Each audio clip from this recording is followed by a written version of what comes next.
I'm going to activate self-trust within you within 1 minute. Okay.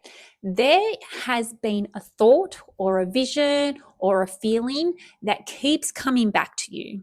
Okay. And it's like no matter how much you try to move on from this idea, it keeps coming back to you.